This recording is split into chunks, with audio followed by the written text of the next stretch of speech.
아멘. 개역 개정으로 우리 한번 다시 읽겠습니다. 한 목소리로 읽죠. 만일 안식일에 내 발을 금하여 내 성일의 오락을 행하지 아니하고 안식일을 일컬어 즐거운 날이라 여호와의 성일을 존귀한 날이라 하여 이를 존귀하게 여기고 내 길로 행하지 아니하며 내 오락을 구하지 아니하며 사사로운 말을 하지 아니하면 내가 여호와 안에서 즐거움을 얻을 것이라. 내가 너를 땅의 높은 곳에 올리고 네 조상 야곱의 기업으로 기르리라. 여호와의 입의 말씀이니라. 아멘. 여러분, 예수님께서 수고하고 무거운 짐진 자들아 다 내게로 오라, 그렇게 말씀을 하셨습니다. 그리고 내가 너에게 쉼을 주겠다고 약속하셨습니다. 여러분들은 오늘 그런 심정으로, 그런 마음으로 주님 앞에 나오셨습니까? 어떻습니까? 지금도 마음이 요동합니까? 우리의 삶에서 정리되지 않은 일들, 갑자기 불쑥 쳐들어오는 그런 사건들 때문에 여러분의 마음이 복잡하고 심란합니까? 아니면 여러분들은 모든 것들을 그치고 주일날 아침에도 내 마음을 침범하고 있는 복잡한 것들을 막아내고 예수님 앞에 나와서 주님, 나는 쉼이 필요합니다, 내가 주께로 옵니다 하는 마음으로 오셨습니까? 주일은 여러분들에게 어떤 의미가 있는 날입니까? 주일에 예배를 드리는 이 그리스도인들의 오래된 관습은 여러분들에게 어떤 의미가 있습니까? 여러분에게 예배는 얼마나 중요한 것입니까? 우리는 지금 몇 주에 걸쳐서 안식일, 예배의 날이라고 하는 주제로 말씀을 상고하고 있습니다. 여러분들은 이 말씀에 대해서 어떻게 지금 어떤 생각들을 하고 계십니까? 이 들은 말씀들이 여러분들의 삶에, 여러분들의 생각에 어떤 새로운 생각을 하게 하고 있습니까? 뭔가 여러분들의 삶에 어떤 변화를 가져오고 있습니까? 정말 나는 안식이 필요한 사람이다, 그리고 안식을 하기 위해서 나는 주일날 마음껏 내가 원하는 것들을 해야 된다고 생각하십니까? 아니면 여러분들은 주일날 노는 날이잖아요.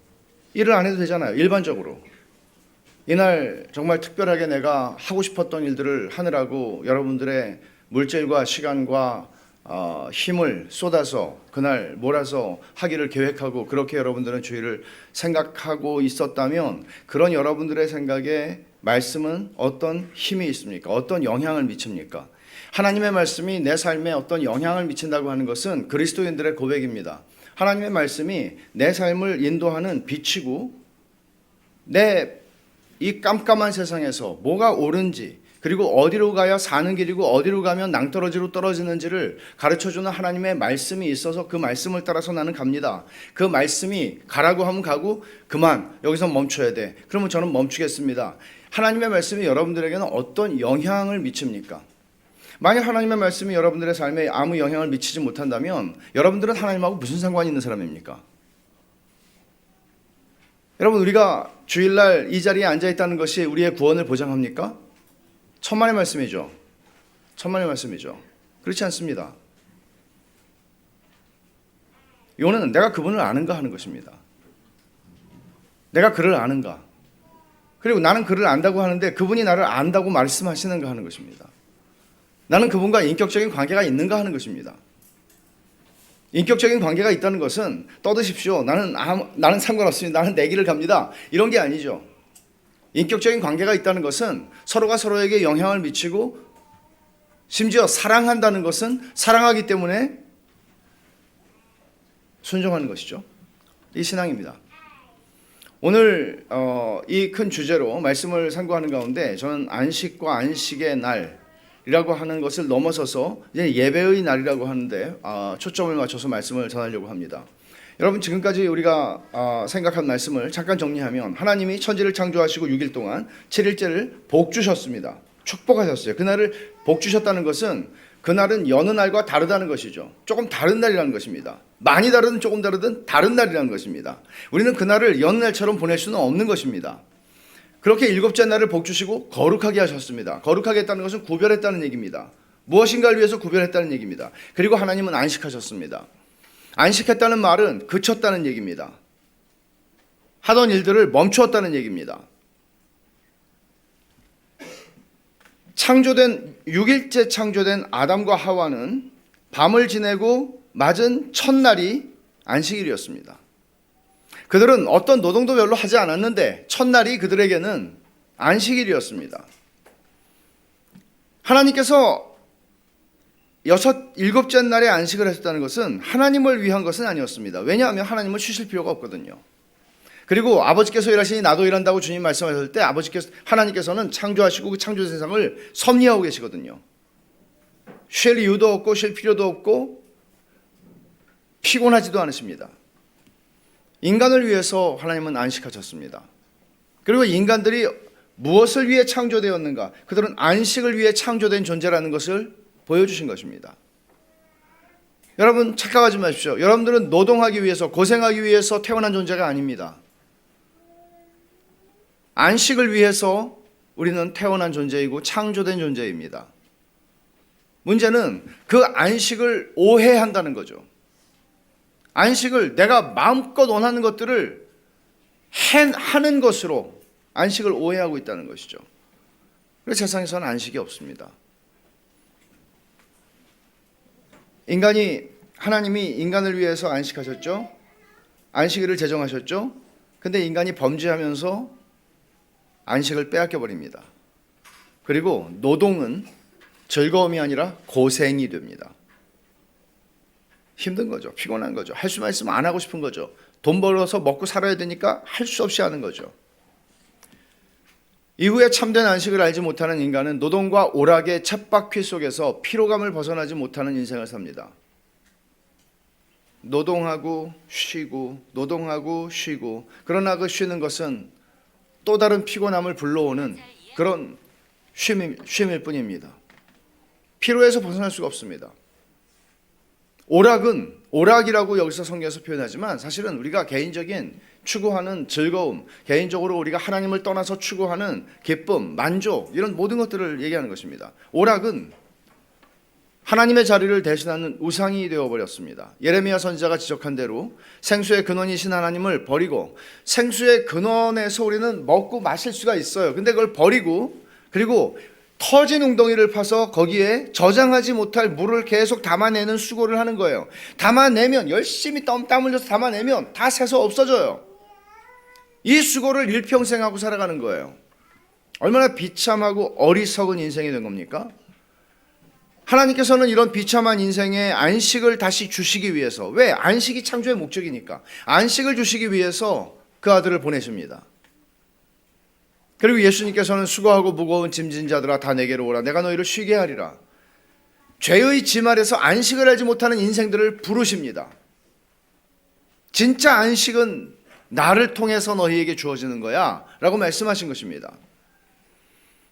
그리고는 예수님은 우리에게서 안식을 빼앗아간 죄를 도말하시기 위해서 십자가에서 죽으십니다. 그래서 인간이 하나님을 떠나서는, 예수 그리스도를 떠나서는 안식 없습니다. 여러분이 안식이라고 착각하고 오해하는 모든 즐거움을 주는, 잠깐의 즐거움을 주는 모든 일들은 결국 노동과 고생의 고생으로서의 노동과 오락 사이를 끊임없이 쳇바퀴 돌듯 도는 인생이고, 결국은 피로를 축적해갈 뿐입니다. 아우구스티누스는 이 사실을 이렇게 말합니다. 그가 예수님을 믿게 된 다음에 고백록에 제1권 1장에서 이런 말을 해요. 하나님은 당신을 위해서 우리를 창조하셨으니 우리가 당신 안에서 안식을 얻기까지 참된 안식을 몰랐습니다. 이 사람도 사람이니까, 아우구스티누스 사람이니까 안식을 원했죠. 우린 다 안식을 원합니다. 다 쉼을 원합니다.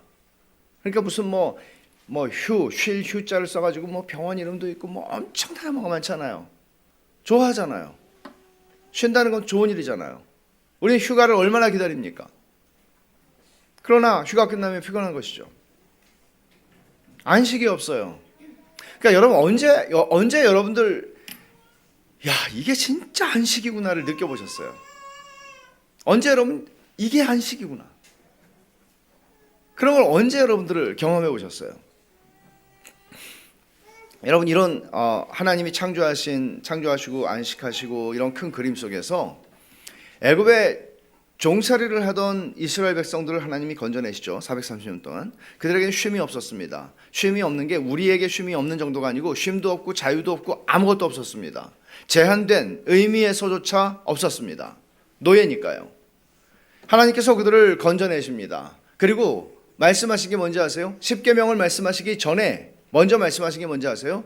안식일에 대한 얘기였습니다. 그리고 하나님은 안식일을 십계명에서 많은 분량으로 말씀하셨을 뿐만 아니라 안식일을 범하는 자는 죽여야 한다고 말씀하시면서 안식일은 너희와 나 사이에 언약을 맺은 것의 영원한 표지다라고 말씀하십니다. 여러분은 그리스도인이라는 것을 어떻게 이야기합니까? 옛날에요. 요즘은 그렇지 않아요. 옛날에는 그리스도인은 주일에 교회 가는 사람이었습니다. 옛날이라는 거는 적어도 한 40년은 훨씬 더 지난 옛날이죠. 그리스도인은 교회 가는 사람이다. 그러나 지금은 그렇지 않습니다, 여러분. 지금은 그렇지 않아요. 지금은 교회 가지 않는 그리스도인 굉장히 많습니다. 물론 그들이 정말 그리스도인인지 아닌지는 하나님이 아시겠지만, 또 교회에 나오는 습관을 가지고 있다고 해서 그가 그리스도인이라고 보장할 수는 없지만, 그럼 정말 하나님께서 애굽의 종살이에서 건져낸 이스라엘 백성들에게 너희가 안식일을 지키는 것, 이게 하나님의 언약의 백성의 표지야 라고 말씀하셨을 때 어떤 의미로 말씀하신 거예요? 제가 쭉 그 설명을 드렸었죠. 하나님은 우리를 안식일의 계명으로 복잡하게 만드시려고, 우리를 고민하게 만드시려고, 우리를 피곤하게 만드시려고 너희는 안식일을 지켜야 되라고 말씀하신 건 당연히 아니죠. 당연히 아니죠. 근데 아이러니하게도 이 안식일의 계명은 이스라엘 백성들에게 짐이 되고 말았습니다. 정말 이상하지 않습니까? 성경을 읽으면서 정말 이상한 건 이거예요. 쉬려는데 안 쉬어요. 쉬려는데 안 쉬어요. 그리고는 이스라엘이 멸망하게 되는, 이스라엘과 유다가 멸망하게 되는 이유도 안식일에 대한 문제였습니다. 이런 딜레마는 현대의 피로사회를 사는 우리에게도 존재하는 씨름입니다. 전혀 다르지 않다는 것을 여러분 아시죠? 많은 점에서 현대 사회는 과거와 비교할 수 없는 편리함들이 가득합니다. 불과 50년 전이 아니라 30년 전의 사람들도 상상할 수 없었던 일들을 우리는 지금 경험하고 살아갑니다. 편리한 게 이루 말할 수가 없습니다. 그러나 현대인은 과거 어느 때보다도 더 누적된 피로를 느끼고 살아갑니다. 옛날하고 지금하고 비교해 보세요. 좀 오래 사신 분들은 피곤합니다. 뭐가 너무 많습니다. 눈이 필요합니다. 그놈의 유튜브 때문에. 그렇지 않습니까? 정신이 복잡합니다. 뭐 그렇게 많은 정보의 홍수들이 그렇게 많이 내 머릿속을 지나가는지. 모르스 부호가 발명되기 전까지만 하더라도 사람들은 신문을 샅샅이 읽었습니다. 신문이라고 해봐야 동네 소식들이었습니다. 그러나 이후에 미디어의 혁명이 일어납니다. 쓸데없는 세상에 알지 않아도 되는 수많은 정보들이 매체를 통해서 들려집니다. 그러면서 사람들은 닐 포스트맨이 쓴 것처럼 죽도록 즐기기에 목숨을 겁니다. 죽도록 즐깁니다. 즐기는 일에 목숨을 겁니다. 이런 세상을 향해서 안식의 날, 안식 예배의 날에 대한 설교를 한다는 것은 이만저만한 도전이 아니죠. 본문 14절에서 네가 여호와 안에서 즐거움을 얻을 것이라 그렇게 말하죠. 여러분 이 말씀의 의미를 이해하십니까? 여러분 이런 피곤한 세상살이에서 믿음이라는 것은 무슨 의미가 있습니까? 이런 피곤한 세상살이에서 믿음은 우리를 어떻게 다르게 살게 만듭니까? 어떻게 다르게 느끼게 만들고 다르게 행동하게 만듭니까? 믿음은 여러분에게 어떤 의미가 있습니까? 믿음이 여러분에게 영향이 있습니까? 내가 하나님을 믿는다, 예수 그리스도를 믿는다는 것이 여러분들의 삶의 생각 속에, 의식 속에 어떤 의미가 있습니까? 어떤 영향을 줍니까?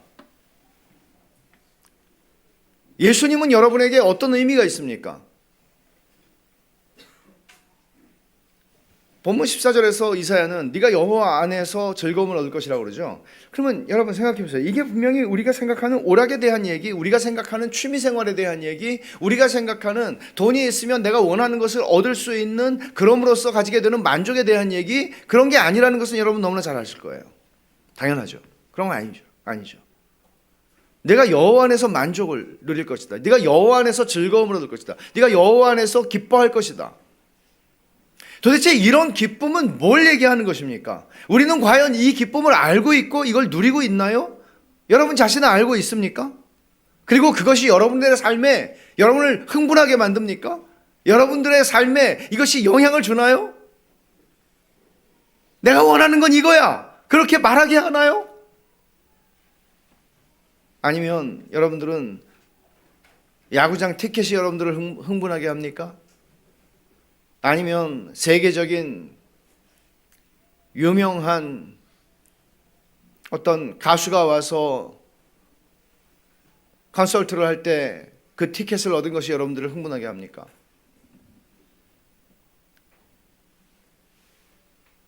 본문은 이렇게 말하죠. 내 길로 행하지 않고 내 오락을 구하지 않으면 여호와 안에서 즐거움을 얻을 것이라고. 조건이 있는 거예요. 내려놓고, 그러니까 그치는 게 뭘 그치는 건가 하면 다 그치는 거예요. 내가 하는 일만 그치는 게 아니고, 이 오락이 나쁘다는 얘기가 아니라고 제가 말씀을 드렸죠. 여러분들은 취미생활 하실 수 있고요, 여러분들이 죄가 아닌 한 여러분들은 여러 가지 많은 것들을 하실 수 있어요. 그러나 그날은 그치라고 하는 거예요. 그치라고. 그러면 여호와 안에서 즐거움을 얻을 것이라고.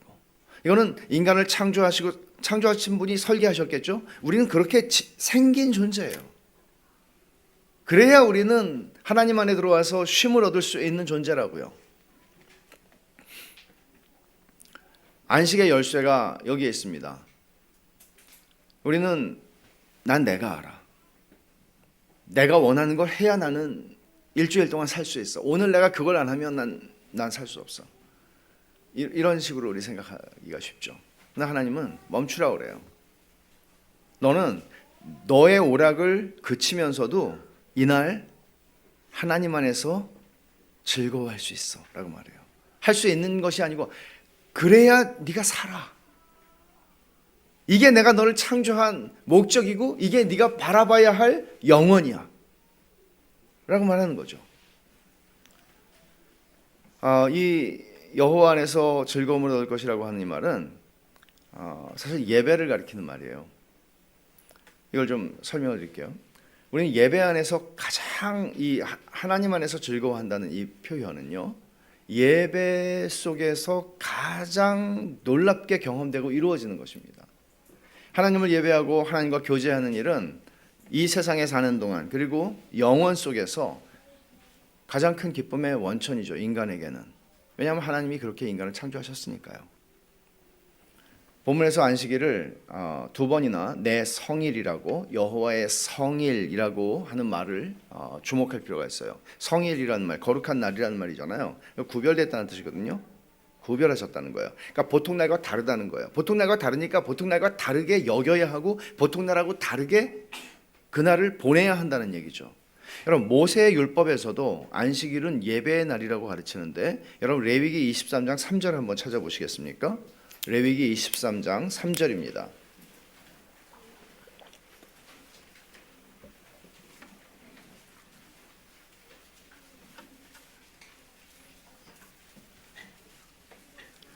제가 읽어볼게요. 레위기 23장 3절. 엿새 동안은 일할 것이요 일곱째 날은 쉴 안식일이니 성회의 날이라. 너희는 아무 일도 하지 말라. 이는 너희가 거주하는 각처에서 지킬 여호와의 안식일이니라. 그러니까 쉴 안식일이라고 말씀하시면서 성회의 날이라고 그러잖아요. 성회가 뭘 얘기하는 것이죠? 하나님의 백성이 하나님을 예배하기 위해서 나팔을 불면 다 같이 모이는 거예요. 그게 성회예요. 오늘 여러분들은 나팔 소리를 듣고, 마치 비유컨대 나팔 소리를 듣고 오신 거예요. 물론 나팔 소리를 듣고 안 오신 분들도 있어요. 근데 하나님의 백성들은 나팔 소리를 듣고 응답하는 사람들이에요. 이사야가 어떻게 마치는지를 한번 보세요. 안식일이라는 주제는 이사야에서 굉장히 중요한 주제인데 이사야 66장 마지막 장을 한번 보세요. 하나님의 말씀을 이렇게 대언하면서 마칩니다. 66장 23절이에요. 24절이 마지막 절이죠. 23절을 보세요. 여호와가 말하노라 매월 초하루와 매 안식일에 모든 혈육이 내 앞에 나와 예배하리라. 예배하리라. 언제요? 안식일에. 그러니까 예배하는 날, 성회의 날, 예배의 날이라는 것을 분명하게 말하고 있고 오늘 본문 58장 14절에서 내가 여호와 안에서 즐거움을 얻을 것이라는 것도 결국 예배의 날임을 분명히 하는 것입니다. 왜냐하면 내 성일, 여호와의 성일이라는 말씀을 기록하고 있기 때문이죠. 그래서 웨스트민스터 문서들을 작성한 신학자와 목사들이 웨스트민스터 소유리 문답 60문에서 이렇게 진술을 했어요. 60문인데 안식일을 어떻게 거룩하게 지킬 수 있습니까? 여러분 이거 굉장히 중요한 주제잖아요. 이거를 어린아이들에게 웨스트민스터 소유리 문답을 그렇게 가르쳤어요. 여러분들도 그렇게 가르치셔야 해요. 그리고 우리가 그것을 알아야 돼요. 뭐라고 얘기하나 하면 잘 들어보세요. 안식일에는 온종일 거룩한 안식을 취하면서 불가피한 일이나 긍휼을 베푸는 일을 제외하고는 다른 날에 합법적으로 용인되는 세속적 직업 활동과 오락까지도 모두 중단하고 공적으로나 사적으로 하나님을 예배하는 일에 시간을 온전히 바쳐 거룩히 지켜야 한다. 뒷부분이 중요해요. 공적으로나 사적으로 하나님을 예배하는 일에 시간을 온전히 바쳐 거룩히 지켜야 한다. 안식일의 성도들은 이 예배에 자신의 삶을 드리는 것입니다. 시간을 집중적으로 드리는 것입니다. 이게 여호와 안에서 즐거움을 얻는 일이라고 말하는 거죠. 그러면 여러분 이 말을 가만히 제가 지금 하면서 여러분에게 묻고 싶은 게 있는데 그럼 여러분들은 이 말이 가슴에 와 닿습니까? 아니면 여러분들은 이런 느낌을 받지는 않습니까? 죽었다. 안식일을 빼앗겨 이 즐거운 주일을 빼앗겨 버리는구나. 여러분 어떠세요? 이게 이스라엘 백성들이 가졌던 마음이라고요. 하나님은 너희가 진짜 즐거움을 맛보지 못해서 그래. 진짜 즐거운 걸 내가 너에게 줄 수 있어. 여호와 안에서 너희가 즐거움을 얻을 수 있어. 근데 너희가 너희의 오락을 그치고 와야 돼. 너희가 이걸 섞어버리면 너희는 진짜를 알 수가 없어. 라고 말씀하시는 거거든요.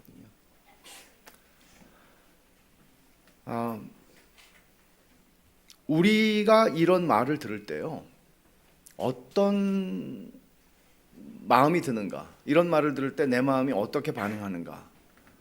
그러니까 어떤 면에서 여러분들이 하나님을 아는 것을 반영할 것입니다. 하나님의 선하심을 맛보아 알고 여러분들이 하나님을 향해서 어떤 마음으로 하나님을 사랑하는지를 반영하게 될 것입니다.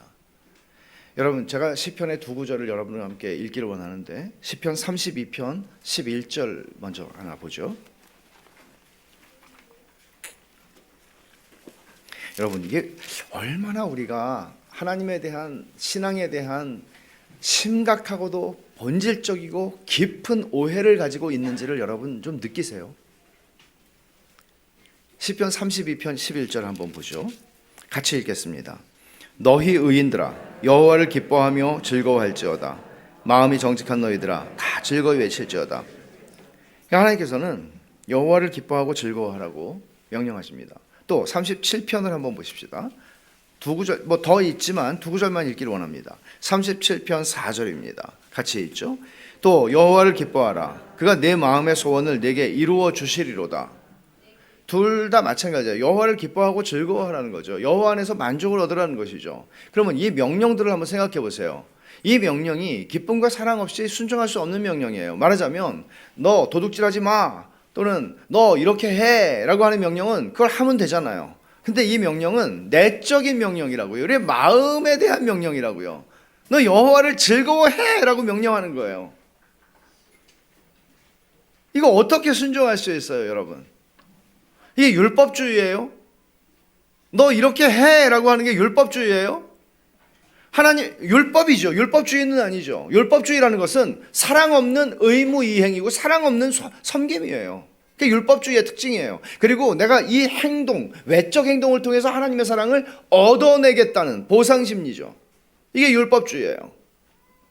근데 여기서 얘기하는 것은 그건 전혀 다른 거죠. 여호와를 기뻐하라고 얘기하는 거예요. 여호와를 즐거워하라는 거예요. 여러분, 누군가가, 어떤 인간이 여러분에게 이렇게 말하는 것은 오만방자한 것일 것입니다. 그렇지 않아요? 아무리 제가 결혼을 했어도 제 아내한테 여보, 항상 나를 즐거워해, 나를 기뻐해, 저는 그렇게 말한 적이 없습니다. 이 말은 하나님만 하실 수 있는 말이니까요.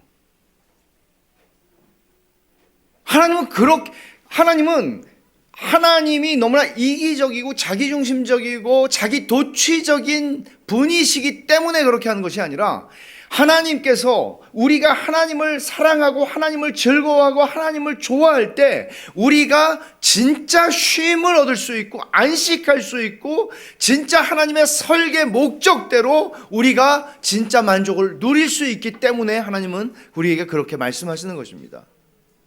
그 누구도, 우리는 누구를 향해서도 그렇게 말할 수 없습니다. 그러니까 여러분, 이런 면에서 우리의 예배를 한번 생각해 보세요. 공허하게, 그러니까 영혼이 없이 우리의 몸이 여기에 있다는 것이, 우리의 마음이 없이 여기에 와 앉아 있다는 것이 여러분 우리에게 어떤 의미가 있겠습니까? 아무 의미 없어요. 아무 의미 없어요. 하나님이 원하시는 것은 여호와를 기뻐하고 즐거워하라는 것입니다. 예배의 본질이에요, 이게. 하나님의 선하심을 맛보아 알라. 하나님의 선하심을 맛보아 알았어요. 그걸 경험했어요. 그러면 어떻게 되겠어요? 감격하죠. 그리고 이런 하나님은 없어, 이런 하나님은 안 계셔, 나는 하나님을 찬송한다고 외치겠죠. 맛봤으니까요. 그리고 이 맛은 세상에서 내가 경험했던 그 어떤 것과도 비교할 수 없는 거니까. 이런 하나님은 안 계셔, 나는 이 하나님을 위해 살겠어, 나는 하나님을 위해서 내 삶을 온전히 드리기를 원해, 내 삶의 목적이고 내 삶의 이유고 내 예배의 목적이야, 이렇게 얘기하겠죠. 당연히 이 예배의 본질이에요. 하나님을 즐거워하는 것. 그래서 월십이라고 하는 이 예배라는 이 영어 단어는 월디라고 하는 옛 영어에서 나온 거죠. 뭐예요? 그 가치를 인정하다, 합당하게 여기다, 하나님의 가치를 인정하다. 주여, 주와 같은 신은 없었습니다. 모세가 기도하죠. 시편의 기자들이 고백하죠. 주님, 주님 같은 분은 없습니다. 그렇게 우리 노래하죠. 진짜로 여러분들이 그렇게 노래한다면 여러분은 여호와 안에서 기뻐하는 것입니다. 즐거워하는 것입니다. 탐 웰즈라고 하는 사람이 영국 분인데, 이분이 쓰신 책에 이런 말이 있어요. 예배는 위대함에 대한 반응이다. 어떤 사람이 이제부터 나는 예배자가 되겠어 라고 말한다고 해서 예배자가 되는 게 아니다. 그런 일은 불가능하다. 사람은 감탄과 숭배의 마음을 불러일으킬 만한 위대한 어떤 것을 보게 될 때 예배자가 된다. 이것이 예배자가 되는 유일한 길이다. 청교도 토마스 왓슨의 말을 빌리면 우리는 하나님께 찬탄을 금치 못하게 될 때 하나님을 예배하고 영화롭게 한다. 그렇다면 예배야말로 예배자에게 최고의 즐거움이 되지 않겠습니까? 아니, 너무 좋아가지고 막 예배하는 사람에게 예배가 의무가 될 수 있겠습니까? 의무로서의 예배라는 말은 모순어법이죠. 불가능합니다. 우리가 하나님을 예배한다면 우리는 이미 하나님에게 빠져 있는 것입니다. 그러나 우리의 현실은 어려서부터 믿는 집에서 태어나서 교회를 다니는 게 당연하고 주일날에는 어디 갈 수 없고 죽더라도 교회 가서 죽어야 된다고 저같이 배운 사람들은 예배가 의무가 되죠. 한동안은.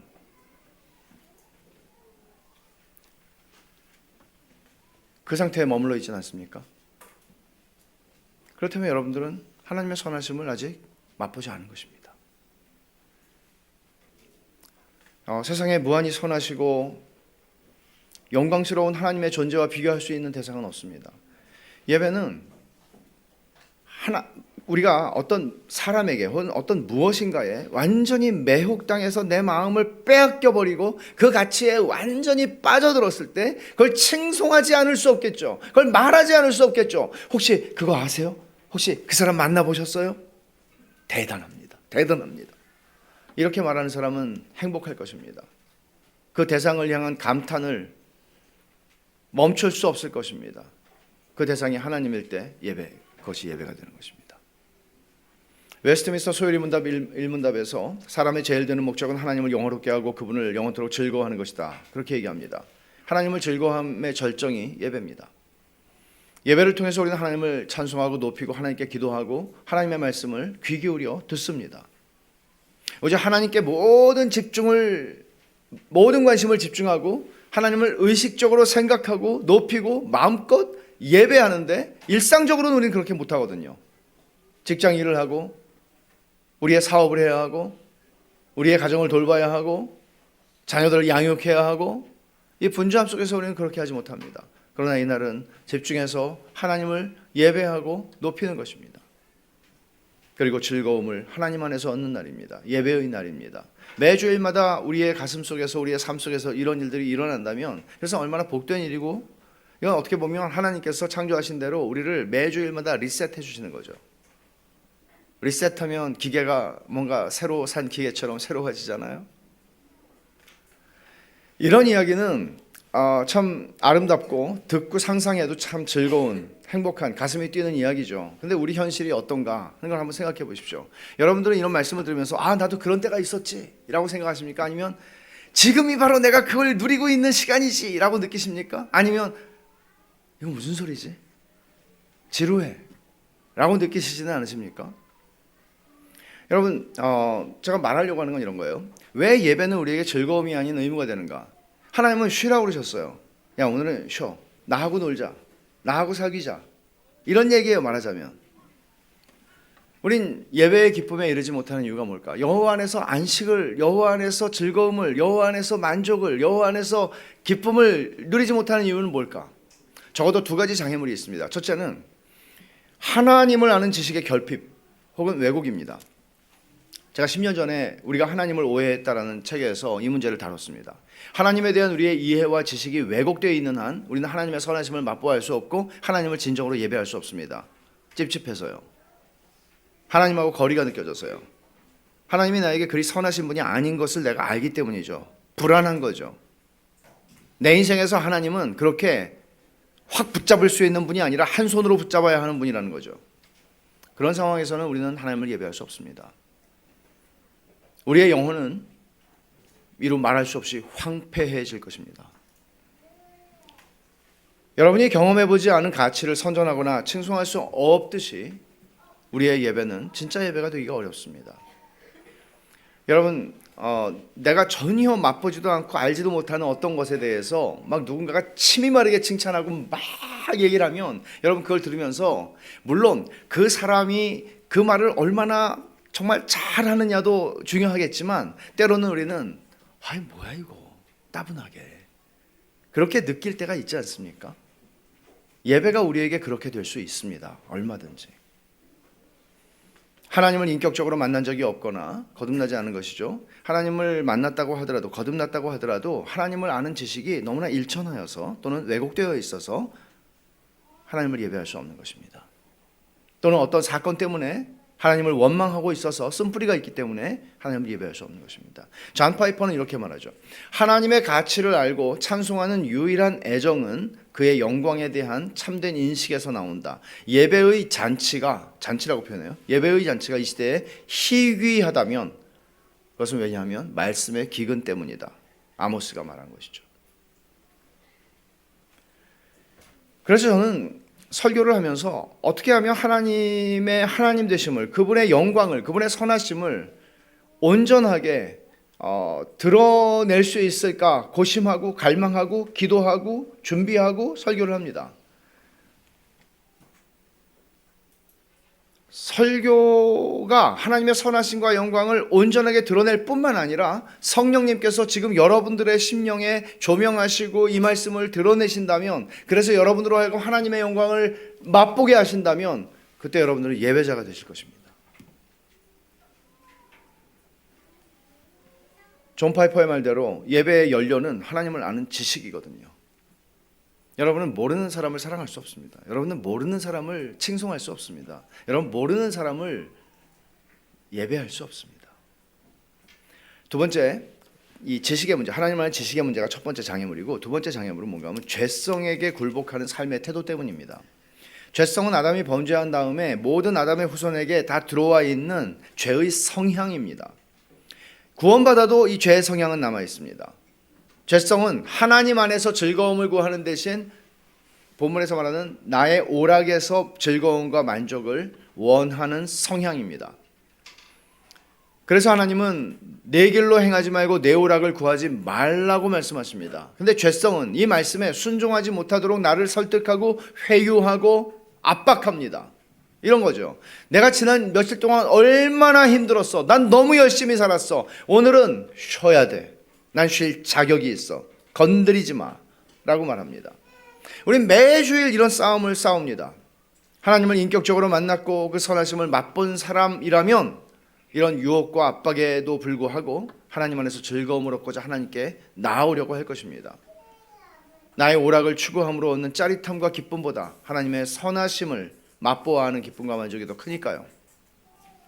이 죄성은 조금 다른 방식으로는 게으름으로 나타나게 됩니다. 육체의 휴식을 취하는 것, 이게 나에게 내가 주는 선물이야 라고 하면서 이런 육체적인 게으름도 예배의 적이 되는데, 결국 예배의 적이 된다는 얘기는 무슨 뜻인가 하면 우상이라는 뜻입니다. 하나님만을 예배의 대상으로 섬겨야 하는 인간이 자신의 육체의 쉼과 육체의 즐거움을 우상으로 만드는 것, 이게 죄성입니다. 우리 죄성에 저항해야 하는 것이죠. 그러니까 예배를 방해하는, 우리의 예배의 삶을 방해하는, 그리고 여호와 안에서 만족을 누릴 수 없도록 어떻게 해서든지 마귀는 우리에게 허접한 즐거움들을 채워줍니다. 안겨줍니다. 그러니까 진짜로 나아갈 수 없도록 하는 것이죠. 하지만 소망이 있습니다. 큰 소망이 있습니다. 왜냐하면 하나님의 약속이 있기 때문이죠. 예레미야 32장을 한번 찾아보십시오.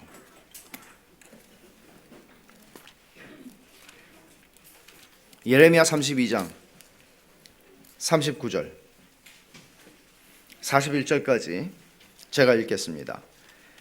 예레미야 32장 39절입니다. 내가 그들에게 한 마음과 한 길을 주어 자기들과 자기 후손의 복을 위하여 항상 나를 경외하게 하고 내가 그들에게 복을 주기 위하여 그들을 떠나지 아니하리라 하는 영원한 언약을 그들에게 세우고 나를 경외함을 그들의 마음에 두어 나를 떠나지 않게 하고 내가 기쁨으로 그들에게 복을 주되 분명히 나의 마음과 정성을 다하여 그들을 이 땅에 심으리라. 이 말씀의 의미를 여러분 아십니까? 하나님께서 영원한 언약을 말씀하십니다. 영원한 언약은 뭔가 하면 내가 그들에게 복을 준다는 것입니다. 그들을 떠나지 않는다는 것입니다. 이 말은 내가 그들에게 나의 선함을 베풀어주는 일을 결코 그치지 않고 계속해서 하되 기쁨으로 하며, 41절에 기쁨으로 하며 내 마음과 정성을 다해서 너희들에게 나의 선함을 베풀어주는 일을 계속할 거다. 그치지 않을 거다. 언제까지? 그게 40절 하반절에 나를 경외함을 그들의 마음에 두어 나를 떠나지 않게 하기까지예요. 이게 무슨 말이에요? 하나님을 예배하고 싶은 갈망이 내 안에서 터져 나올 때까지. 우리의 마음은 돌같이 단단하지만, 우리의 마음은 감동하지 않지만, 우리의 마음은 하나님과 같은 분은 없습니다라고 고백하기에 아직 이르지 못하지만, 우리의 마음은 아직 하나님의 선하심을 맛보아 알지도 못하고 있지만, 그러나 하나님께서 당신의 택한 백성들에게 약속하시는 거예요. 내가 너희들에게 선을 베풀어 주기를 그치지 않음으로써 너희의 마음이 돌같은 마음이 녹아지고 너희가 하나님은 이런 하나님이시구나 라고 고백하게 되고, 하나님을 예배하고 싶어서, 하나님을 칭송하고 싶어서, 하나님 안에서 누리는 기쁨을 표현할 길이 없어서 외치고 싶어서, 그렇게 너희들이 나를 예배하려는 갈망으로 내 마음이 채워질 때까지 나는 너희에게 선을 베풀기를 그치지 않겠다고 하나님이 약속하시기 때문에 우리에게 소망이 있습니다. 그리고 그 약속을 이미 겪은 사람들이, 하나님의 경험한 사람들이 하나님의 백성들입니다. 여러분, 자기 자신에게 도취해서 결코 하나님을 예배할 수 없는 죄인들로 하여금 하나님을 예배하고 그 예배에 생명과 죽음을 걸도록 변화시키시는 하나님의 이 은혜로운 약속에 우리의 소망이 있습니다. 그렇게 해서 우리를 예수 그리스도 안에서 죄와 사망의 권세에서 해방시켜 주셨고, 그 안식의 날을 우리에게 선물로, 예배의 날을 통해 하나님 안에서 즐거움을 얻도록 우리의 즐거움을, 기쁨을, 안식을 회복시켜 주시는 것입니다. 예배는 최고의 기쁨입니다. 여러분, 예배는 심각하게 인상을 쓰고 앉아서 있는 그림은 좋은 그림은 아닙니다. 잔치집에 가서 여러분들은 인상을 쓰시겠습니까? 그렇지는 않죠. 예배는 최고의 기쁨입니다. 우리의 이기심의 해독제입니다. 예배를 드리면서 우리는 자기 중심성으로부터 벗어납니다. 하나님의 목적을 위해서 살아가게 만드는 촉진제의 역할을 하는 게 예배입니다. 아, 내가 하나님을 위해 살아야지. 이런 분이 어디 있어? 라고 생각하게 하는 겁니다. 예배 없이 하나님이 의도하신 삶을 사는 것은 불가능합니다. 그래서 우리는 끊임없이 삶에서 예배를 방해하는 내면의 장애물들과 싸워야 되는 것이죠. 예배 없는 삶은 황폐합니다. 그러나 형식적인 의무 수행으로서의 예배에 익숙해지는 사람의 마음도 황폐해집니다. 예배는 전쟁입니다. 내면의 장애물들을 어떻게 극복할 수 있죠? 어떻게 싸울 수 있죠? 첫째는 하나님을 아는 일에 여러분 자신을 들이십시오. 하나님을 아는 만큼, 조나단 에드워즈가 한 표현인데요, 하나님을 아는 만큼 우리 하나님을 사랑할 수 있습니다. 하나님을 사랑하는 만큼 하나님을 즐거워할 수 있습니다. 인조이할 수 있습니다. 하나님을 즐거워하는 만큼 하나님을 영화롭게 할 수 있습니다. 이렇게 생각할 수 있죠. 나는 하나님을 충분히 알고 있지 않나? 많이 알고 있지 않나? 많이 공부하고 있지 않았나? 평생 동안 내가 성경을 수십 번 읽지 않았나? 그러나 여러분의 마음의 상태가 하나님을 예배할 수 없는 상태라면 여러분들은 하나님께서 여러분들의 마음을 고치시고 하나님이 하나님으로 당신 자신을 여러분들에게 나타내 주시기를 구해야 합니다. 여러분, 예수님께서 달란트 비유를 말씀하실 때 이렇게 말씀하세요. 무릇 있는 자는 받아 풍족하게 되고 없는 자는 그 있는 것까지 빼앗기리라. 이런 일이 계속 일어난다는 사실 아십니까? 별로 가진 게 없어요. 하나님 아는 지식이 별로 없어요. 그래서 예배하기가 힘들어요. 그래서 예배를 피해요. 점점 하나님을 아는 지식에서 멀어져 가요. 그러나 하나님을 알기를 갈망하는 사람들이 있어요. 우리 안에 있는 하나님을 아는 지식의 일천함을 인하여 이것을 극복하고자 하나님을 더 알기를 원해요. 진짜 예배하고 싶어서. 그분이 진짜 답이라면, 하나님이 진짜 답이라면 내가 그분을 알기를 원하고 그분의 선하심을 맛보아 알기를 원하고 그분을 예배하기를 원해서 더 알기를 원해요. 더 알기를 원하고 예배를 드리며 그를 더 알아가요. 그리고 점점 더 풍족하게 되는 거죠. 하나님을 아는 지식이 없다면 점점 예배에서 멀어질 것이고, 그렇게 하는 만큼 그 삶은 참된 안식에서 멀어져 가게 될 것이고, 그 삶은 무너지게 될 것입니다. 죄와 싸우되 두 번째, 죄와 싸우되 피 흘리기까지 싸우라고 히브리서 12장에서 말씀하거든요. 죄와 싸우되 피 흘리기까지 싸우는 건 뭡니까? 여러분, 돈을 놓고 우리는 피 흘리기까지 싸우죠. 세상에서 재산을 놓고 피 흘리기까지 싸우죠. 죄와 그렇게 싸우라고 얘기합니다. 예배를 선택사항이라고 여기게 하는 상황은 허다하게 일어납니다. 예배보다 급한 일이 언제나 일어나거든요.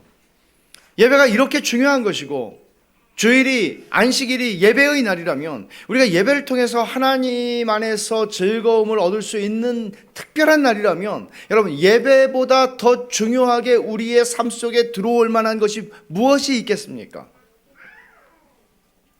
세상에서 일주일 동안 하루를 정해서 하나님을 예배하고 하나님과의 사귐을 갖는 것을 속박으로 여긴다면, 내가 힘든 의무로 여긴다면, 하늘나라에 가서 영원토록 그분만을 섬기는 것은 얼마나 끔찍한 일이 되겠습니까?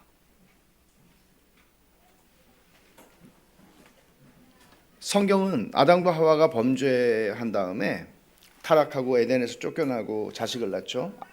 가인과 아벨이에요. 처음에 가인과 아벨이라는 인물이 등장하면서 성경이 소개하고 있는 그들의 행위가 있었어요. 예배예요. 가인도 예배를 드렸고 아벨도 예배를 드렸어요. 근데 특별한 표현이 나오죠. 제가 읽어드릴게요. 창세기 4장 3절에서 5절인데, 세월이 지난 후에 가인은 땅의 소산으로 제물을 삼아 여호와께 드렸고, 아벨은 자기도 양의 첫 새끼와 그 기름으로 드렸더니, 이 부분이에요. 여호와께서 아벨과 그의 제물은 받으셨으나 가인과 그의 제물을 받지 아니하신지라. 가인이 몹시 분하여 안색이 변하니. 그러니까 무엇을 제물로 드렸는가를 주목하려는 게 아니라, 여기서 제가 주목하려는 것은 뭔가 하면 예배의 결과를 주목하려는 거예요. 하나님께서 가인의 제물은 받지 않았고 아벨의 제물은 받았다고 말하지 않아요. 하나님은 가인과 가인이 드린 예물을 거절하셨고요, 아벨과 아벨이 드린 예물을 받으셨습니다.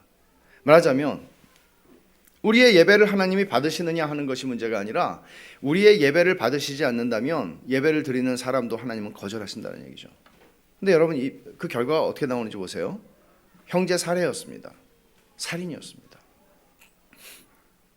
형제 살인이라고 하는 이 비극은 예배의 실패의 결과였습니다. 우리는 하나님을 예배함으로써 하나님 안에서 만족과 즐거움을 얻는 길로 가며 우리는 여호와는 나의 목자시니 내가 부족함이 없습니다라고 고백하는 자리로 갑니다. 그러나 예배에서 실패한 삶은 끊임없이 예배에서 채워져야만 하는 참된 안식을 알지 못하기에 썩어질 것이나 부분적인 것이나 잠시 있다가 없어질 것이나 그 만족들을 향해서 끊임없이 싸우고 피곤하게 살아가야 합니다. 하나님은 우리를 그것을 위해서 창조하지 않았습니다. 하나님의 선하심을 맛보는 최고의 기쁨으로 매주일 하나님을 예배하는 삶으로 하나님의 사람답게 지어져 가라고 말씀하시고 하나님이 주시는 안식을 누리라고 말씀하십니다. 그렇게 될 때 우리는 그리스도인의 정체성은 주일날 성경 들고 예배당에 가는 사람이 아니라 그들은 매 주일마다 세상이 줄 수 없는 참된 안식과 만족과 기쁨과 즐거움을 하나님 안에서 누리는 사람들로, 하나님 최고야, 이것을 경험하는 사람들로, 아, 이 사람들이 그리스도인이구나, 이것이 하나님의 언약 백성의 표지구나 하는 것을 우리는 드러내게 될 것입니다. 하나님은 그 일을 위해서 오늘 저와 여러분들을 이 자리에 나팔을 불어서 불러 모으신 것입니다. 기도합시다.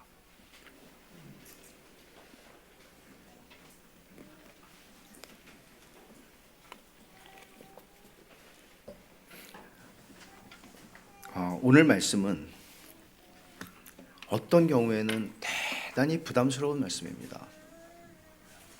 그러나 하나님은 우리에게 부담을 주고 우리를 불편하게 만들고 우리의 마음을 힘들게 하기 위해서 우리에게 말씀하시지 않죠. 아버지가, 우리를 창조하신 아버지께서 너 그렇게 살면 안 돼, 너 왜 그렇게 비참하게, 나는 너를 그렇게 창조하지 않았고 내 아들을 너희가 그런 인생을 살라고 십자가에 못 박아 죽인 거 아니야 라고 말씀하십니다. 언젠가 천국에서 우리는 영원한 안식에 들어가게 되겠지만 예수님을 만난 뒤에 우리의 삶은 그 안식을, 영원 속에서만 누릴 수 있는 안식을 지금도 맛보고 누리고 살아갈 수 있는 거야. 이걸 누리렴, 이게 내 백성이지, 이게 내 아들이고 내 딸이지 라고 말씀하시는 거죠. 여러분은 하나님의 아들이에요? 하나님의 딸이에요? 좋아요. 이거는 자취하더라도 여러분은 하나님이 여러분들을 초청하시는 이 말씀 앞에 뭐라고 대답하시겠어요? 정말 안식이 필요하지 않아요? 그 안식은 여호와 안에서 즐거움을 얻는 것이에요. 이 시간에 하나님, 내가 진짜 예배자가 될 수 있도록 하나님에게 놀라게 하시고 하나님에게 감동하게 하시고 하나님에게 감탄하게 하시고, 하나님 같은 분은 없어, 내 인생을 살아보니까 하나님 같은 분은 없어, 이렇게 말할 수 있는 주님, 내가 하나님을 그렇게 알기를 원합니다. 같이 한번 기도하죠. 기도하겠습니다. 하나님 아버지, 감사합니다. 저희들에게 주님이 어떤 분이신지, 하나님 아버지, 영원 속에서 하나님을 예배할 수 있는 그 영원한 안식으로 하나님이 저희들을 초대하셨을 뿐만 아니라 이 땅에서도 일평생 교회를 나왔어도 수십 년 그리스도인이라고 자처했어도 예배가 무너진 삶을 살아가고 있는 저희 자신들의 모습을 돌아보게 해주시고, 하나님 아버지, 정말 하나님께서 우리에게 허락하신 이 주일이, 이 안식일이, 이 예배의 날이 하나님 아버지 안에서 저희들이 즐거움과 만족과 기쁨을, 안식을 누리는 날이 되게 하여 주시기를 원합니다. 하나님 같은 분은 없습니다. 아버지 하나님, 이것이 우리의 하나님의 백성의 표지가 되게 해주시기를 원합니다. 하나님, 우리가 예배 가운데 잔치를 벌이게 하시고 예배 가운데 즐거움을 누리게 하시고, 하나님, 우리가 감격하고 기뻐하고 즐거워하는 하나님의 백성의 표지를 가지고 살아갈 수 있도록 제를 주시옵소서. 하나님, 정말 쉼이 필요합니다. 정말 안식이 필요합니다. 너무 바쁘고 저희들이 원하는 게 너무나 많아서, 저희들이 추구하는 기쁨이 너무나 많아서 저희는 하나님께 나올 시간이 없고, 하나님에 대해 무지하고 하나님을 오해하고 있고, 우리의 죄성을 따라서 살아가는 일에 분주하고, 하나님 용서해 주십시오. 저희를 다시 리셋해 주십시오. 저희를 새롭게 해 주십소서.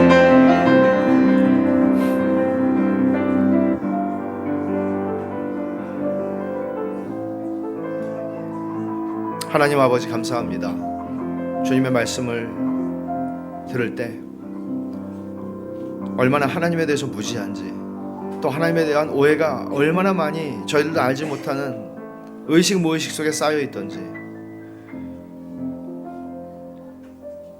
설교자를 통해서 말씀하시는 게 동의가 되지 않거나 무감각하거나 부담스럽게 느껴지는, 주님, 저희 마음을 고쳐주시기를 원합니다. 주님이 저희들을 불편하게 하려고 이렇게 말씀하시는 게 아니라, 주님이 저희들을 사랑하시기 때문에, 죄 때문에 너무나 불쌍하게 사는 인생들을, 영원히 불쌍한 운명 속에 있는 인생들을 사랑하셔서 그 아들을 보내사 저에게 진짜 쉼을 회복시켜 주시려고, 그 안식을 맛보게 하시려고 아들을 십자가에 못 박아 죽이셨는데, 하나님 아버지, 저희들은 왜 이렇게 무지하고 무디고 답답한지요? 하나님 아버지,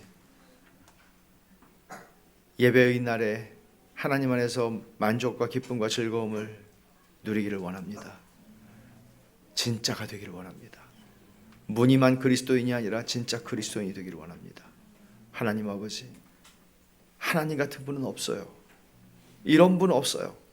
이렇게 고백하고, 이렇게 찬송하고, 이렇게 예배하고 싶은 갈망이 저희 안에 깊어지게 해주시고 터져오르게 해주셔서, 이런 사람들이 한 사람, 두 사람, 세 사람, 100명, 200명이 모여서 가슴 터지도록 하나님을 노래하고 찬송하고 예배하는 감격과 은혜를 매 주일마다 경험하게 해주시고, 그 속에서 우리를 하나님께서 새롭게 하시는 은혜로 하나님을 위해 살아갈 힘을 주시는 그런 복을 누리고, 이 땅을 주 안에 안식하며 하나님이 주신 인생을 누리고 살아가는 저희들 되게 하여 주시옵소서. 예수님의 이름으로 기도하옵나이다. 아멘.